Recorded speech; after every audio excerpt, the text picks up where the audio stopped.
Assalamualaikum warahmatullahi wabarakatuh.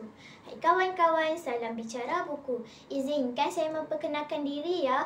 Nama saya Nur Airis Faihana binti Muhammad Faisul. Saya murid tahun 5 Elit Sekolah Kebangsaan Perwira Teluk Itan, Perak. Membaca merupakan hobi saya. Hari ini saya ingin berkongsi dengan kawan-kawan tentang sebuah buku yang berjaya memikat hati saya. Tara, inilah buku yang saya masukkan. Buku ini berjudul OMG A+. Apabila membaca buku ini, saya dapat menghayati jalan ceritanya, berkisah tentang dunia seorang yang bergelar pelajar. Buku OMG A+ ini merupakan hasil karya Ain Maisarah. Beliau merupakan seorang penulis muda berumur 39 tahun. Beliau sangat berbakat dan semua hasil karyanya diminati ramai, khususnya golongan remaja dan murid sekolah. Antara novel-novel yang diterima ramai seperti Aku Mahu Popular dan Aku Mahu Teman Tetapi Mesra. Apa istimewanya, buku OMG A+ ini diterbitkan oleh Blink Books Sendiri Yang Berhad, iaitu syarikat penerbitan kepunyaan Ain Maisarah sendiri.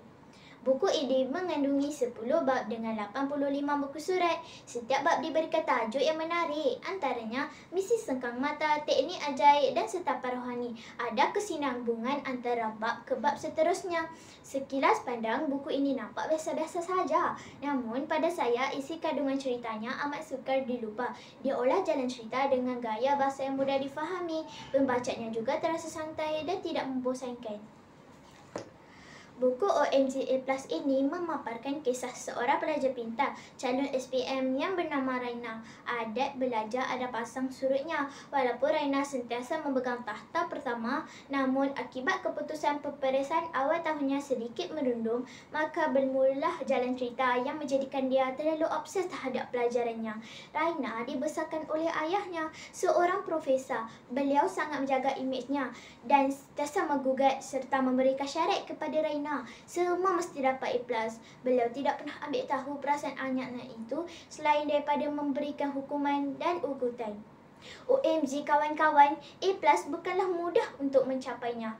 Kerana ingin memenuhi kehendak ayahnya, Raina terlalu obses belajar sehingga tidak mempedulikan hal-hal lain, makan dan minumnya. Dunianya hanya pulung belajar, sudah tidak berdunia dengan orang, seperti keras sumbang.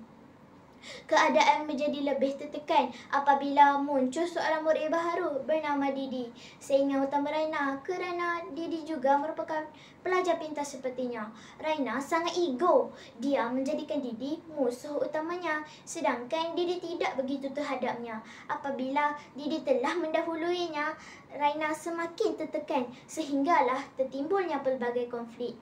Namun Didi tidak seego Raina. Dia akhirnya berjaya membantu Raina dengan cara belajar yang betul dan menjadi sahabat yang sentiasa memberikan sokongan dan dorongan.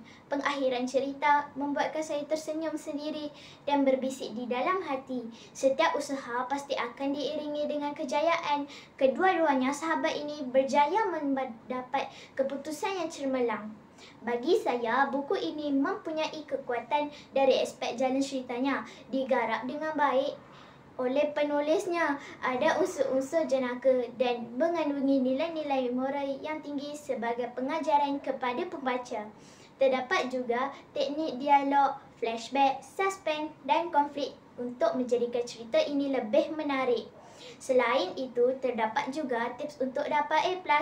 Terdapat juga jadual belajar Didi dan Raina yang meminta kita berfikir jadual belajar yang patut dicontohi atau tidak. Pendek kata, dalam cerita ini ada banyak panduan yang sangat bermanfaat kepada pelajar. Sebagai murid, kita perlu belajar dan bersaing secara sihat.